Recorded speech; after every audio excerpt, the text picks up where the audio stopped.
Hey everybody, I'm Scott. And I'm Chelsea. And we are the Gallivanting Gamerz, and we are having another Versus episode. Versus!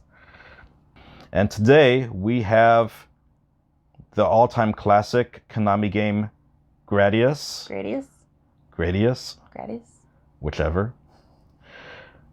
Versus Gyruss. Gyruss? I'm just joking. So start it off, hon.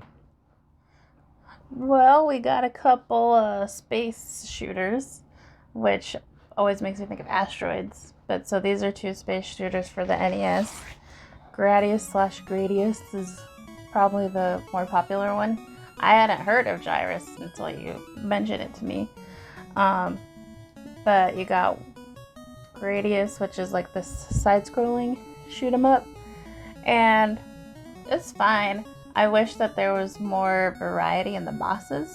Yeah, more varied bosses rather than the same one that repeats over and over again with a little bit of a faster pace and different color.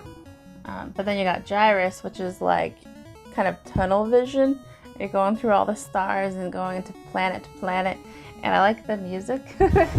Yes, they literally ripped Toccata and Fugue D minor. There is an 8-bit rendition of Toccata and Fugue D minor. It's kind of awesome. If there's any Bach fans out there or an SMA fans, you should be familiar with this classical piece.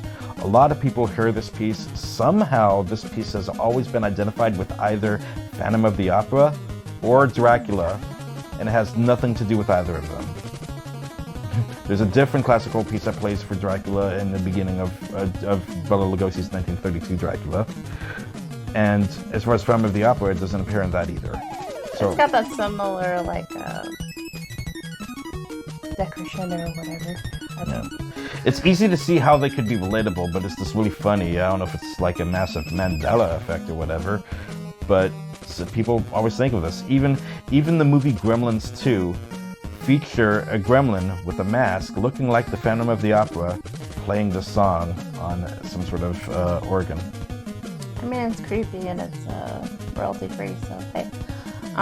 But yeah, I think that I like Gyruss a little better, honestly, because I think that tunnel vision thing is really cool. You got the song, and the bosses are more diverse. Like you got this like pulsing green, pretty cool. Very interesting, and I haven't seen any games use that sort of gyro circular style way of controlling the ship for a shooter. It's interesting. It's unique. It almost looks like one of those Vectrex games to me. Yeah, it kind of feels almost Vectrex-like. Maybe something akin to Tempest, even. It's a very unique experience on the Nintendo, and one that I enjoyed, and there's quite a few side-scrolling shooters and vertical shooters as well, and horizontal shooters. This is something that you don't see much, so I give it props for that. I like the concept for the levels best in this game. The levels are very short, but there seem to be quite a few of them. There's generally 3 levels per planet. There's sort of a Ghost and Goblin style from beginning to end map that shows you of the solar system. Each level is represented by a planet. I think that's awesome. My only concern is some of the planets are questionable in their depiction. Why is Mars pink? You know? Because pink's awesome. So why is Mars pink? Venus, I don't know. Jupiter could have been, they could have done Jupiter bigger and made it look a little bit better. But other than that, I like the idea of the planets. The only thing I wish is when you got to the planet after you went through the other levels to get to the planet, I wish it appeared more prominent in the level itself to really identify and sink into that planet, rather than keeping the starscape throughout the entire level, which I appreciate. I like the starscape, but if we could have more of a nod to the planet rather than just the simple graphic it shows. You know, now that I think about it, maybe if you now that I think about it, if you smash both of these games together, I think it would be pretty much perfect. Like if you were playing Gyruss and you were like traveling between the planets doing that starscape tunnely thing, and then you get to the planet and then it's like maybe like a side scroll through that planet's environment. That would be that cool. would have been awesome. That would have been great, because if you look at Gradius, they have the lands that, like the mountains, the Moe heads, the random details there, those could have easily been planets. or colored land somehow, color swaps or something. That could have been cool.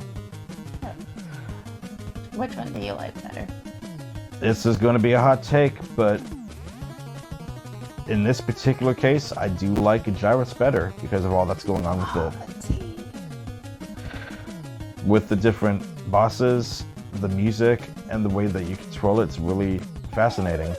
Now, I think later games like one of my favorite all-time games for the Super Nintendo is Gradius 3, and that is basically the same game but updated.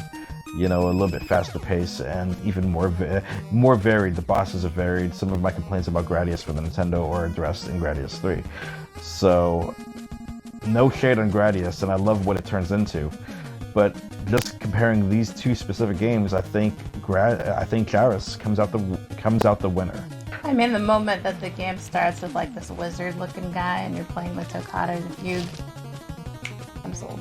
One thing that we've already talked about this quite a bit, but I'm just going to bring it up here just to catalog it. This is another versus video for us where one game happens to be a side-scroller and the other happens to be a third-person perspective.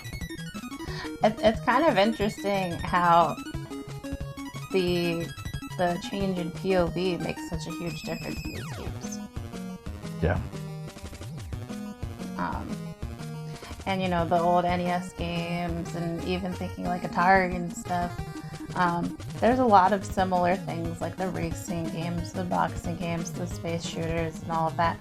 And yeah, it's just the little tweaks they did to make each one stand out or be slightly different.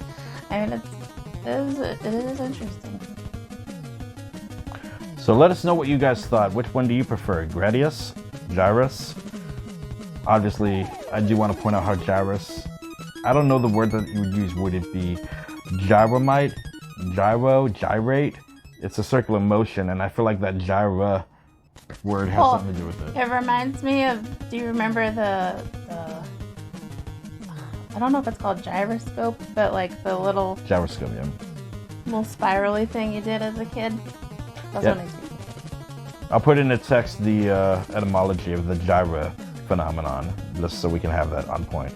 Interesting idea for a game. Tell me what you think. Do you prefer the side scroller? Do you prefer this unique gyroscope method? And before you blast off into outer space, shoot that like button with your space lasers and crash into the subscribe button with your spaceship and do something with the bell, like ring it or whatever. Absolutely. Yep, let's knock that bell out. Till next time. Till next time. Do we need a catchphrase? Gallivant you later.